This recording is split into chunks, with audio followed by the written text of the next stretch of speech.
Looks చూస్తూనే others అంటున్నారు mega fans. Vashishta కాంబోలో విశ్వంబర సినిమా ఎప్పుడు రిలీజ్ చేస్తారా అని 1000 కళ్ళతో ఎదురు చూస్తున్నారు. ఈ సినిమా నుండి రిలీజ్ అయిన గ్లిమ్స్కి అయితే ప్రేక్షకుల్లో మామూలు హైప్ అయితే లేదు. మునుపెన్నడూ చూడని విధంగా ఈ సినిమాలో వశిష్ఠ డైరెక్ట్ చేయబోతున్నాడు.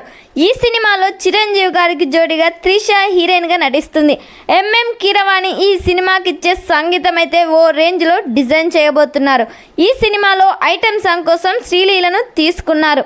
ఈ సినిమా నుండి ఏప్రిల్ 6న ఫస్ట్ సాంగ్ అయితే రిలీజ్ చేయబోతున్నారు. మరి ఈ సినిమా ఫస్ట్ సాంగ్ కోసం మీరెంతమంది మెగా ఫ్యాన్స్ వెయిట్ చేస్తున్నారు? ఖచ్చితంగా ఈ వీడియోకి కామెంట్ చేయండి.